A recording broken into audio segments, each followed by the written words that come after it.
추석 명절들 잘 보내셨습니까? 저도 새식과 처음 명절을 맞았는데 더 기쁘고 행복했던 것 같아요. 오늘 이 자리에 보니까 오랜만에 본 분들이 많이 있네요.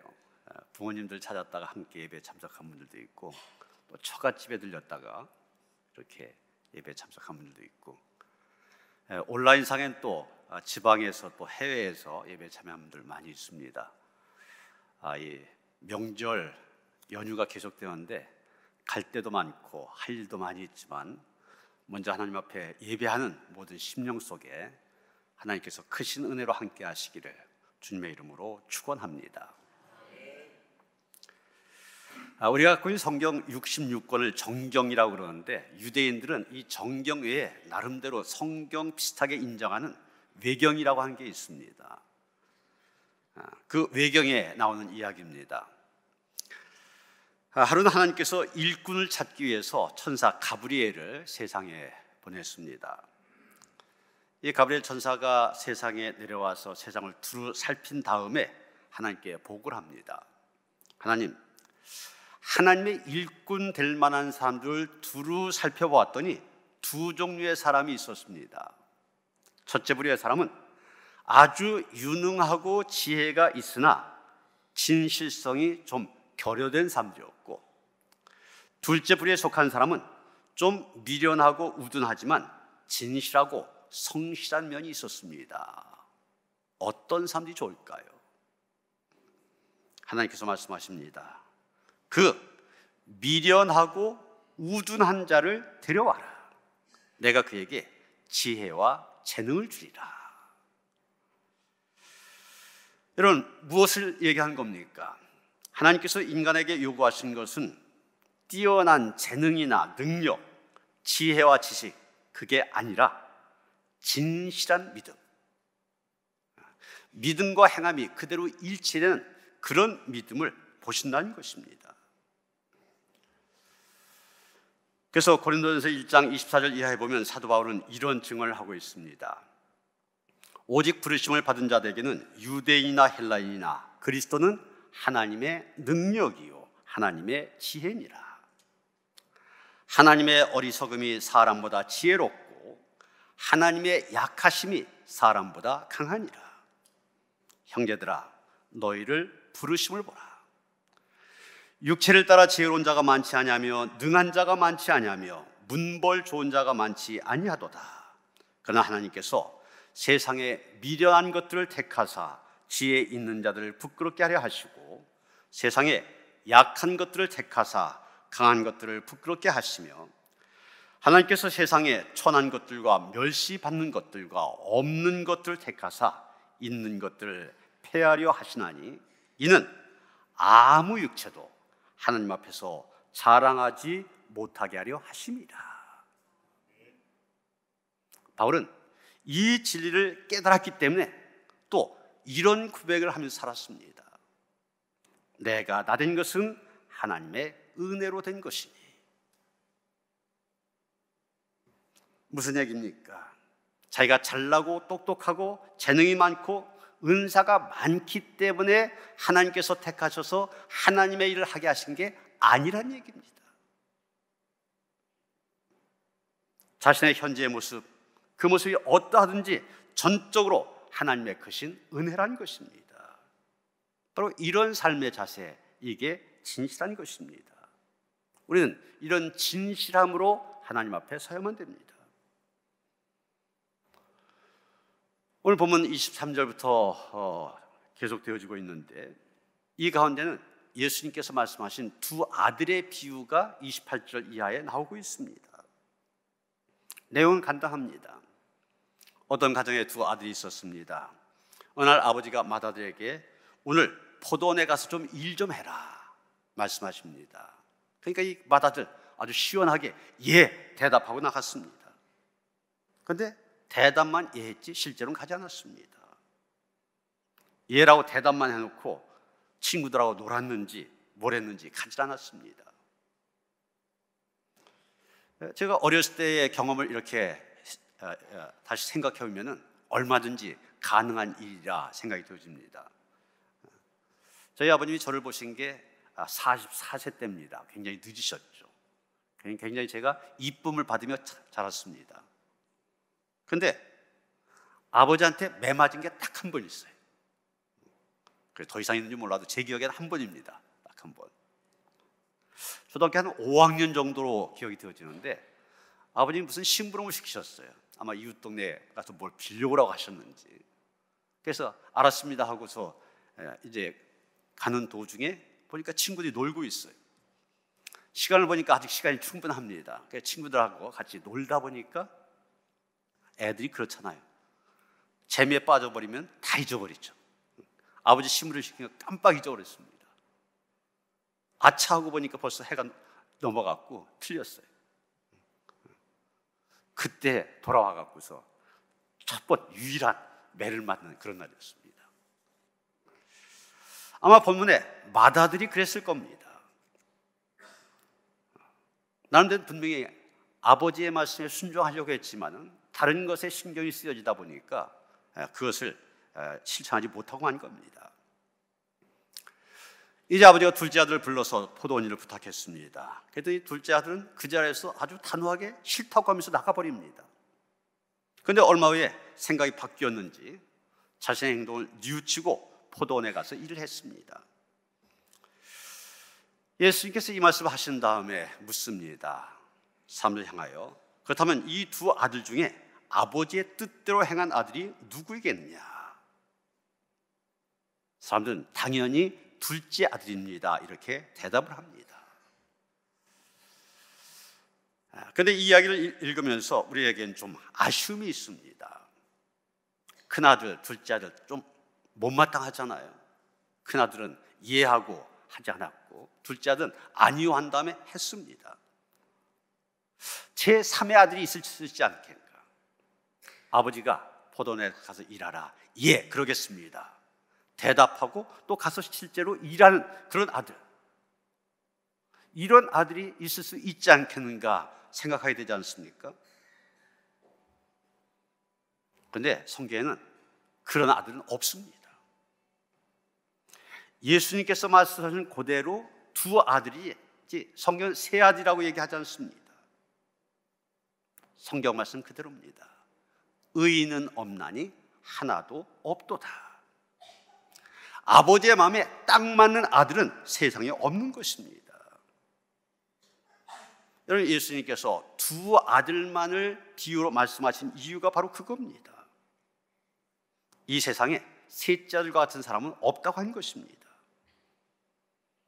이 세상에서 태어나면서부터 죽는 순간까지 하나님의 말씀에 온전히 순종하여 하나님을 기쁘시게 해드리며 산 사람 없다는 겁니다. 아무리 훌륭한 성도라 할지라도 조금만 그 안을 들여다보면 그 안에도 허물이 있는 것을 보게 됩니다. 또 존경스러운 목회자라 할지라도 알고 보면 나름대로의 허물, 부족한 것이 많이 있습니다. 그래서 이 세상에 완전한 사람은 아무도 없습니다. 우리 모두, 누구도 예외가 없습니다. 우리 모두는 오늘 본문에 나오는 두 아들처럼 모두가 다 부족하고 허물이 많은 사람들입니다. 그런데 오늘 예수님께서 이 비유를 말씀하시면서 중요한 말씀을 하십니다. 31절 하반절이면 새들과 창녀들이 너희보다 먼저 하나님의 나라에 가리라. 사실 이 말씀 많은 논란을 야기할 수밖에 없는 그런 구절입니다. 세리들과 창녀들이 너희보다 먼저 하나님의 나라에 들어가리라. 여기 너희가 누굽니까? 오늘 우리가 23절부터 읽었는데 23절에 보면 대제사장들과 백성들의 장로들이 나오고 있습니다. 바로 이들을 가리키는 겁니다. 이 사람들은 어떻게 했습니까? 예수님께서 성경에서 가르치실 때 네가 무슨 권위로 이런 일을 하느냐, 이런 권위를 도대체 누가 주었느냐, 시비를 걸었던 사람들입니다. 그래서 예수님이 세례 요한을 얘기하면서 그 논쟁을 이기시는 내용이 쭉 나오고 있는데 바로 그 사람들입니다. 여기 백성들의 장로, 여기에는 보통 바리새인과 서기관들 포함이 되어지는데 이 사람들은 어떤 사람들입니까? 그 당시 최고의 권위를 가진 종교 지도자들입니다. 그 당시 종교 지도자들은 정치적인, 사회적인 지도자들이기도 하였습니다. 이 사람들이 예수님의 말씀을 듣고 굉장히 당황했을 겁니다. 지금 세리들과 창녀들이 자기들보다 먼저 하나님의 나라에 들어갈 수 있다고 합니다. 말도 안 되는 얘기 아니에요. 그 당시 세리 그러면 동포들로부터 강제로 세금을 거두어서 일부는 로마 지역에 갖다 바치고 일부는 인마에 포켓하고, 그래서 그 당시 백성들을 가장 혐오하는 사람들이 세리들입니다. 창녀, 세번역 성경에는 매춘부로 나옵니다. 그때나 지금이나 별반 다를 바 없이 자기 몸을 파는 여인들, 얼마나 멸시, 천대를 받는 사람들입니까? 사실 세리와 창녀, 도덕적으로 볼 때나 종교적으로 볼 때나 가장 밑바닥에 속한 죄인들입니다. 그런데 지금 예수님 뭐라고 말씀하십니까? 그런 사람들이 자기들보다 먼저 하나님 나라에 들어간다고 그럽니다. 얼마나 충격적인 말입니까? 아마 추측하건대 그들은 자존심이 상할 대로 상하고 화가 머리끝까지 치밀어서 어찌할 바를 몰라 했을 것입니다. 그러면서 그들은 하나같이 저 예수라고 한 사람 반드시 죽여야 되겠다, 이를 갈았을 겁니다.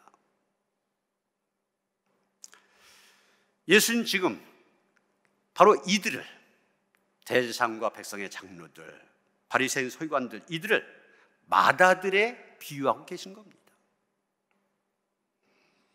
이 사람들 말로만 예, 그렇게 하겠습니다 대답을 했지 실제로는 전혀 다르게 사는 사람들이었습니다.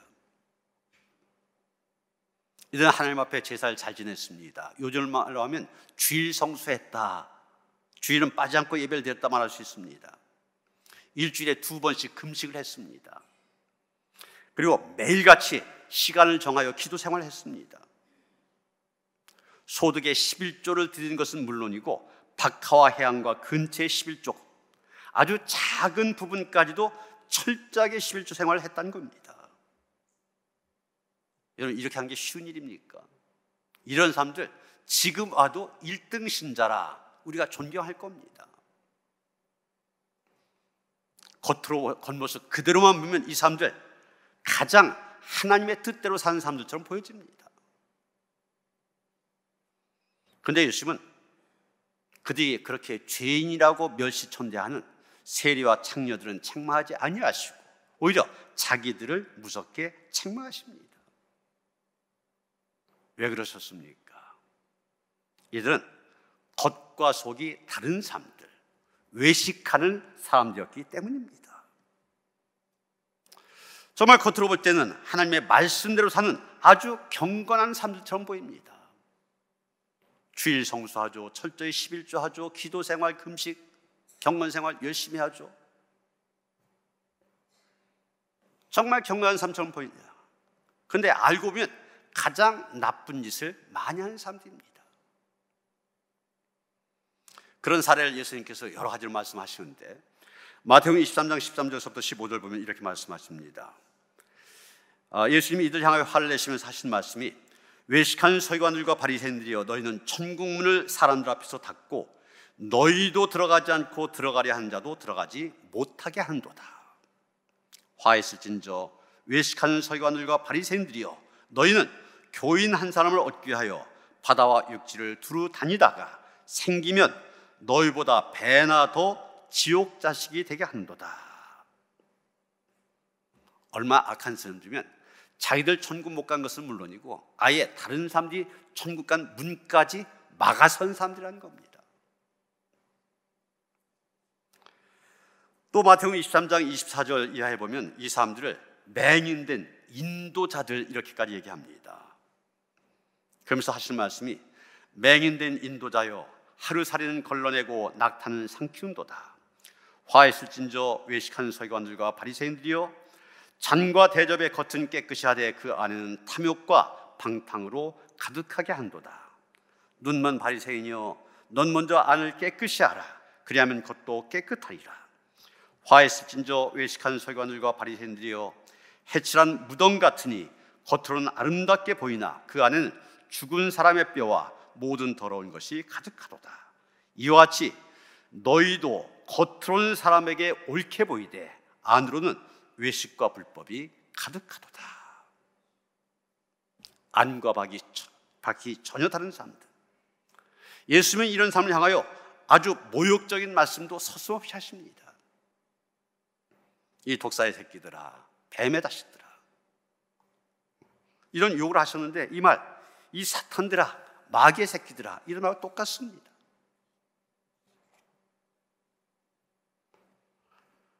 예수님께서 좀 어떤 때는 지나치게 말씀하시는 게 아니냐 생각될 때도 있지만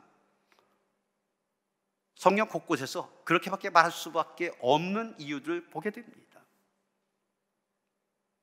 마가복음 12장 40절이면 이 사람들 가르쳐 뭐라고 하시냐면 과부의 가산들을 삼키는 자로 했어요. 과부는 그 당시에 제일 약자들입니다. 약자들이 있는 재산까지도 지들이 차지한다는 거예요. 겉으로는 과부를 도와준 척하면서 다 빼돌립니다. 그래서 이들 가리켜서 돈을 좋아하는 사람들 이렇게까지 말씀하셨습니다. 결국 이런 사람들 때문에 예루살렘 성전에서 많은 사람들이 돈을 바꾸고 소를 팔고 양을 팔고 비둘기를 파는, 거룩해야 될 성전이 마치 물건을 사고 팔고 흥정하는 시장터로 타락하였습니다.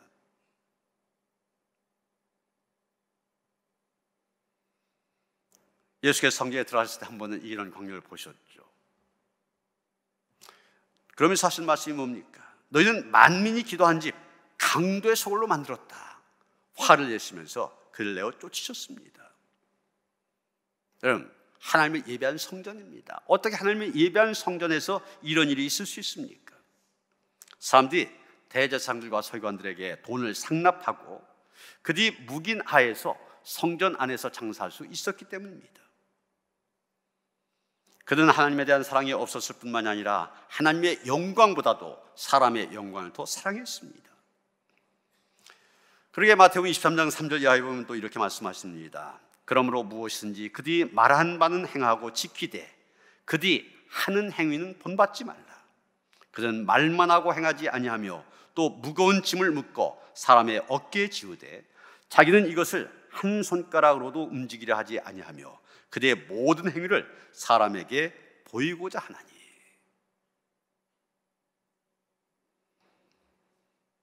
바로 마다들, 또 그 당시의 종교 지도자들, 신행, 믿음과 행동이 다릅니다. 자기 믿는 바와 실천하는 게 다릅니다. 유명한 무디 목사님, 이런 마다들의 모습, 종교 지도자의 모습, 그것이 바로 오늘 우리 크리스찬의 모습이 아니냐 이러면서 그 모습을 이렇게 표현하고 있습니다. 너는 나를 주인이라고 부르면서도 나에게 묻지 않는다. 넌 나를 빛이라고 하면서도 나를 바라보지 않는다. 넌 나를 길이라고 하면서도 나를 따르지 않는다. 넌 나를 진리라고 하면서도 나를 믿지 않는다. 넌 나를 생명이라고 하면서도 나를 원하지 않는다. 넌 나를 지혜라고 하면서도 나를 사랑하지 않는다. 너는 나를 부라고 하면서도 나에게 그 무엇을 간구하지 않는다. 너는 나를 영원이라고 하면서도 나를 찾지 않는다. 넌 나를 자비하다고 하면서도 나를 신뢰하지 않는다. 넌 나를 전능하다고 하면서도 나를 존경하지 않는다. 넌 나를 의롭다고 하면서도 나를 경외하지 않는다. 여러분, 예수님이 본문에서 마다들을 비유한 서기관과 바리새인들, 대제사장들, 누구보다도 율법을 잘 알고 있고 그것을 잘 가르치는 사람들입니다. 그런데 문제가 무엇입니까? 자기들이 아는 대로, 가르치는 대로 그렇게 살지 않는다고 하는 거예요. 율법을 잘 알고 잘 가르치는 것보다 더 중요한 것이 있습니다. 그것은 어떻게 그것을 행하며 사냐는 겁니다. 오늘 예수님께서 세리나 창녀들이 대제사장들이나 백성들의 장로들보다 먼저 하나님의 나라에 들어갈 것이라 말씀하신 이유가 바로 여기에 있습니다. 제사장들, 장로들, 서기관들, 그들이나 이쪽에 세리와 창녀들 똑같은 죄인들입니다. 그런데 둘 사이의 차이가 무엇입니까? 대제사장들이나 백성들의 장로들 도무지 회개하지 않았다고 하는 것입니다. 이들은 끝까지 뉘우치지 않았고 예수님을 믿지 않았습니다. 도리어 예수님을 세리와 죄인들의 친구라고 비난하였고 귀신 들렸다고 빈정거리기까지 하였습니다. 그러나 사회적인 통념으로 볼 때 이들보다 죄가 더 많다고 하는 세리와 창기들, 그들은 회개하고 돌아왔습니다.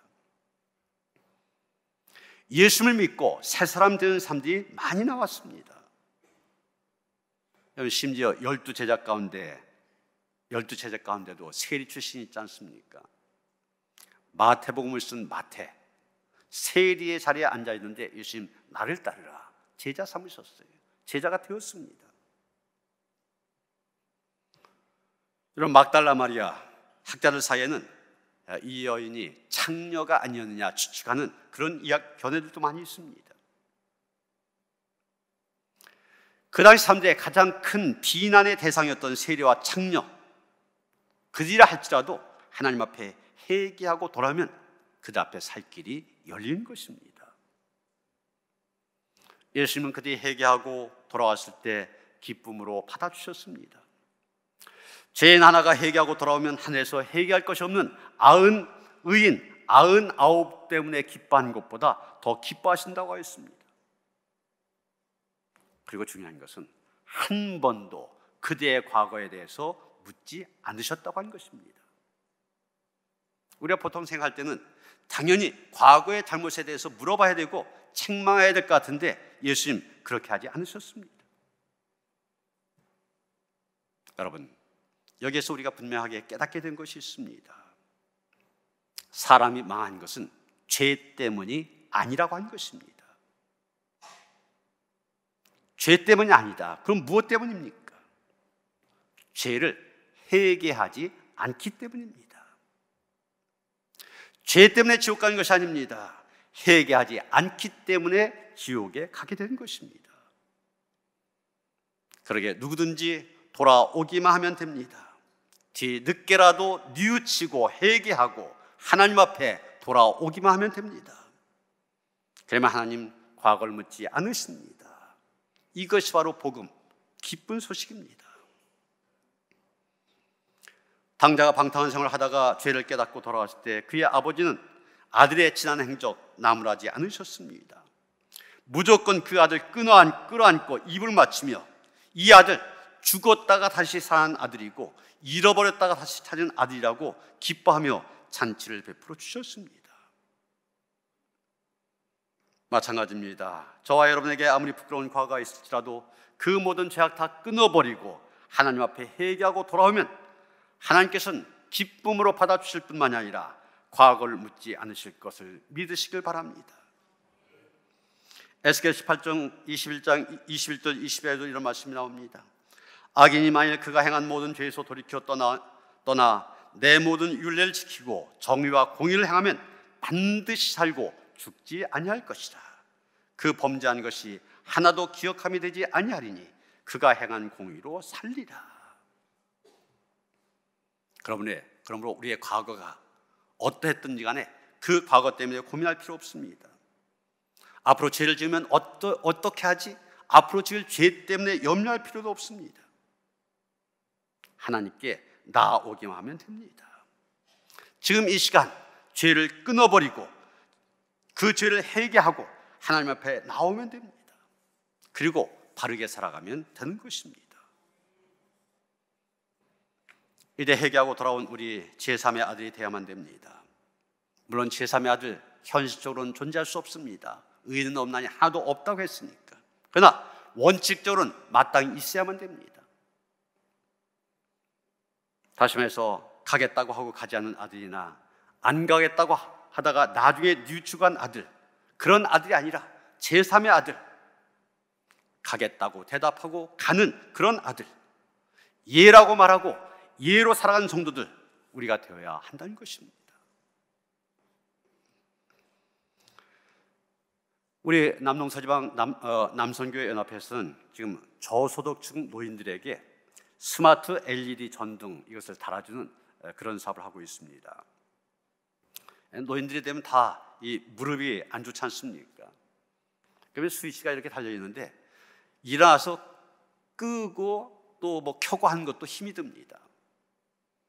그래서 일어나지 않고 그냥 리모컨으로 끄고 또 이렇게 킬 수 있도록 그것을 달아주는 그런 사업을 하고 있습니다. 사랑의 봉사를 통해서 한 영혼이라도 구원하자 전도 차원에서 일을 하고 있는데 아주 반응이 좋습니다. 얼마 전에 우리 이 논현동 지역을 하면서 저희 교회에 모여 간단히 식사하고 제가 기도해 준 다음에 이제 4개 조로 나뉘어져서 흩어져 갑니다. 근데 남성교회 임원들 그 중에는 사업하시는 분들이 여러분 계셨었는데 이분들이 흩어지면서 벤츠, 에쿠스 이런 고급 승용차에다가 그 전등 또 그 공구들 또 전도용품 이런 걸 가득 싣고 가는 겁니다. 제 옆에 우리 고 목사님이 있었는데 고 목사님 보면서 목사님 참 감동적이네요 그래요. 고급 승용차에 그런 것들 싣고 가서 그분들이 무엇을 합니까? 그 어려운 집에 가서 그 달아주는 일을 해요. 그게 지금 뭐 바로 시작된 게 아니라 한참 더울 때 했었는데 더울 때는 어떤 집 가면은 에어컨도 없대요. 땀을 뻘뻘 흘려가면서 그 일을 했습니다. 여러분 회사에 가면 사장님들입니다. 일 시키기만 하면 되는 사람들이에요. 시원한 에어컨 바람 마십니다. 근데 이분들이 왜 땀 뻘뻘 흘려가면서 어려운 사람들 그 뒤에서 이렇게 수고하며 봉사합니까? 일용단간입니다. 예하고 예답게 살기 위해서입니다. 예수님 땅끝까지 복음 전하라고 하셨잖아요. 내 이웃을 내 몸같이 사랑하라 하셨잖아요. 거기에 예했습니다. 예한 대로 살자고 한 것입니다. 그래서 이 남성교회 임원들의 헌신 속에서 이 귀한 주님의 명령에 예하고 예라고 말하고 예로 살아가는 그런 모습을 보았습니다. 여러분 우리에게도 이 모습이 있어야만 됩니다. 우리 안에 맏아들의 모습이 있을 수 있습니다. 둘째 아들의 모습이 있을 수 있습니다. 그 모든 거 제대로 볼 때 회개할 수 있습니다. 회개하고 하나님 앞에 바로 서되 가상이지만 셋째 아들처럼 예라고 대답하고 예란 말씀에 순종하여 그대로 따라가는 그런 하나님 앞에 신실한 성도들 되어주시기를 주님의 이름으로 축원합니다. 하나님께서 기뻐하시는 믿음의 삶들 되어지기를 원합니다. 하나님의 말씀 앞에 아멘으로 대답하게 하시되 대답뿐만이 아니라 순종할 수 있는 믿음과 은혜와 능력도 우리에게 더하여 주시옵소서. 예수 그리스도 이름 받들어 기도하여 싸움나이다. 아멘.